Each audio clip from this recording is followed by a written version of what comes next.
Again, this is Lou Weiss from Manufacturing Talk Radio. We are in Eatontown, New Jersey at Festo Didactic, and we're interviewing many of the people that are part of this organization. I hate to repeat myself, but it's such a good line that this is one of the best kept secrets in manufacturing. It's a $3 billion company out of Germany, and we are going to be talking in a moment to Dr. Nader Imani, who is the CEO. And Dr. Imani, thank you for joining us today. Yeah, my pleasure to be here. Thank you. Excellent, excellent. So far, everything I heard about your company is nothing short of incredible. I'd like you to be able to give us your vision of Festo, so I theoretically hand over the mic to you. All right, great, thank you. So maybe I just give you a vision of the company. Well, just mentioning about the $3 billion US dollar size of the company. Basically, Festo is trying to help people in the field of manufacturing. So from one side, we have our industrial activities. We try to let the world of manufacturing be productive. We would like to help our customers, 300,000 around the globe, to have every single day a better and higher productivity with better and technology. And this is our contribution from the manufacturing. But frankly speaking, productivity doesn't come only with machines and technology. Productivity comes with organization and also qualified manpower and qualification of skills. So skill development is also equally so important for the productivity. And that's the second side. That's, as we say, the diamond of our company in the field of qualification of human resources for the manufacturing sector, making sure that people are also capable to manage those new technology, those advanced manufacturing techniques, by means of hard skills. That means skills that is going around the technology, which is every single day getting better and faster and higher, but also around the soft skills. And that's so important too, like how to work together, how to organize a shop floor, how to troubleshoot, how to consider timing in the manufacturing. And that's also the part of our activity. So Festo Didactic is dedicated to the world of manufacturing, making the world of manufacturing more productive by means of better qualified manpower. Doctor, many of the associations and universities here in the United States are working together at the local levels, not so much at the federal level, but working with the local level to help promote education to particularly youngsters and some career change personnel and those who have lost jobs, veterans, and so on. Is Festo, particularly here in North America, are they working with local governments and or federal governments to further get your message out? Yes, we do. We are working on different layers with different organizations and institutions engaged in the field of qualification and education of skilled workforce. First of all, we work with a couple of community colleges when we talk about New Jersey, but also around New Jersey, and also in the United States as a whole. We try to get involved in the community colleges. We believe that the community colleges are having a very important role to offer a 2 years education program for many people that are job seekers and they are interested in getting involved in the world of manufacturing. We try to innovate on curriculum. We try to integrate new technologies that the industry would require. We try to empower community colleges to be a real and a true partner for the manufacturing flourishing and development in a given region. So yes, in New Jersey, yes, in the tri-states of New Jersey and Pennsylvania and New York, but I would just say in the entire United States and North America. We are working also with the academia. That's also important to us. We work with universities. We work, for example, in New Jersey with one of the toughest organization, MGIT, a institution for higher education in the state of New Jersey. But we would like also to work with so many other universities. We are in contact with Monmouth University for different development just in a county, but also we are working with other universities in the New Jersey, but also beyond. For example, we are trying also to have some good connection with California University in Pennsylvania states. We are talking with the university, New York University, and Rutgers University back in New Jersey. Those are a couple of names I can give you. Also, what is very important is to take care of the talent pipeline. And that's so important to make sure that whenever people would like to go for the career techniques, engineering education or technician education, so that they are interested in that kind of career early enough. And when I say early enough, I mean it very early enough. That means by the age of 12 or 14 or 16. 18 will be already too late. So that means that how can we make sure that we bring technology early enough in the curriculum of secondary education, like high schools. And many times people are facing mathematics and science, and they try to better understand these two majors.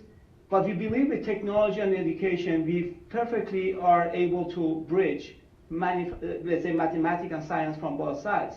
And we try to help also that age of individuals to get acquainted with technology so that they are fascinated by this world. They would also have a good perception of really technology and engineering could bring for them as individuals, but for them as individuals as a proactive element in the society where they are going to play a positive role.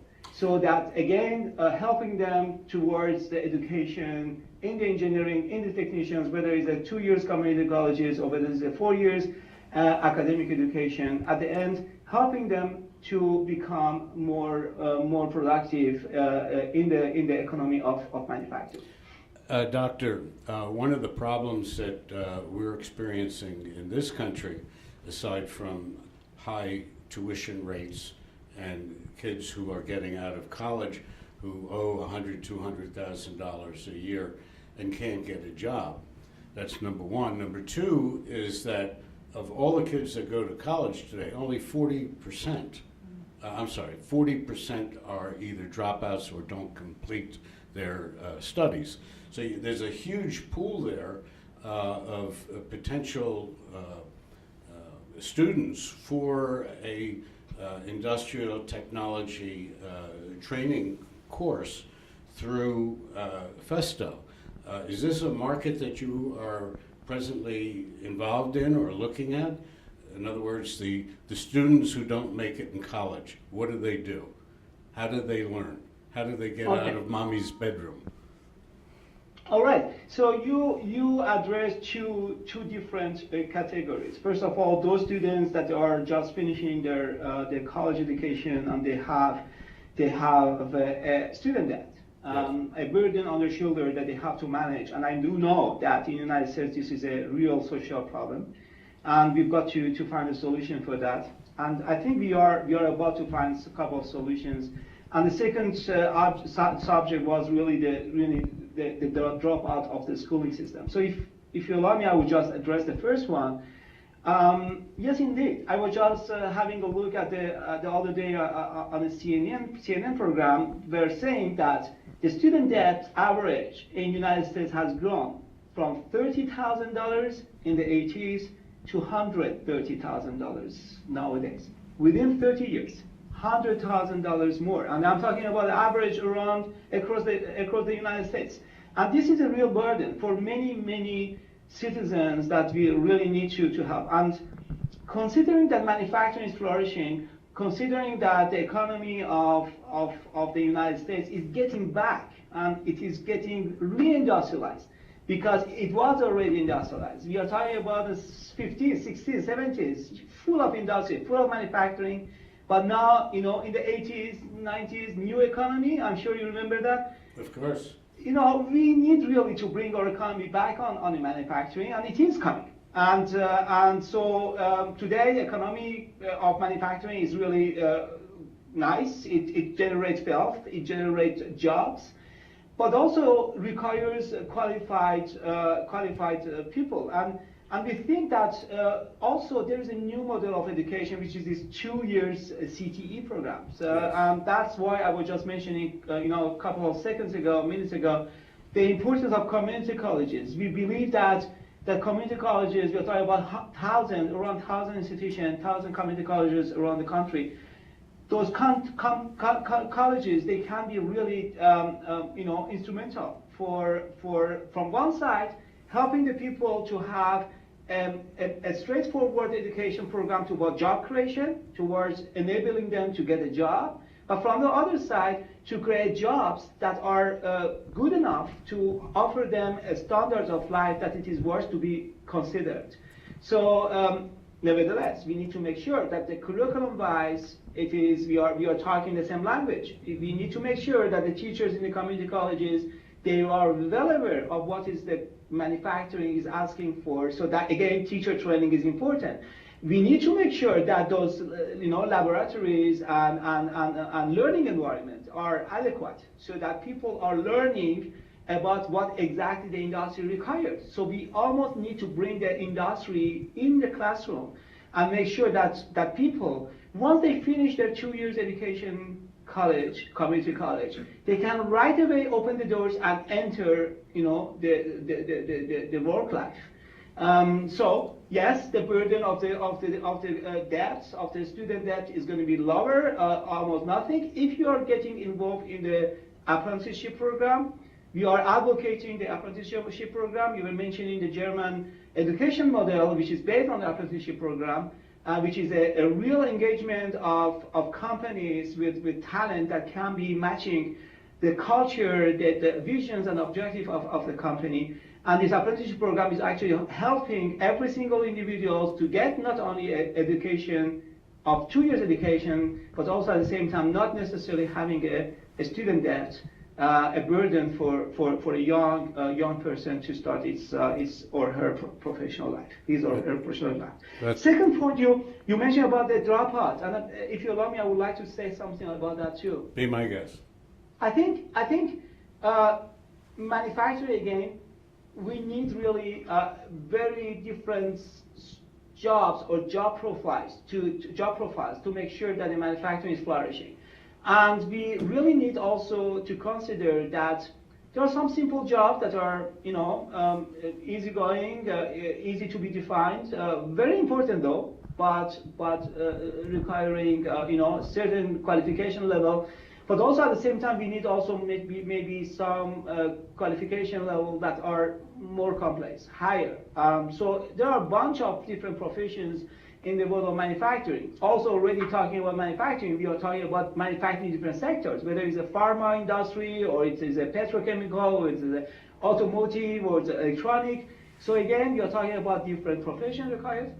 And we think with our activities for continuing education, for qualification of people on shorter program, that means few days to few weeks, but also longer programs, that means combination of few modules over a longer period of time, we can help the people that are either the dropout of the schooling system, but also people that they need a requalification, like long-term unemployed people, or like maybe veterans that they would like to reorient themselves towards the manufacturing. So this is also our job. We would like to help this category of people to get involved in the manufacturing, to be helping as a qualified manpower that we really need. As I was just saying, this duality in between productivity machines and productivity humans, to make sure that they are also a winning element of the manufacturing sector, contributing to the society, but also getting the benefit of that. So yes, for that kind of category of people, we are also having our program, and we are trying to play a role. Dr. Imani, thank you very much for your time and your insight.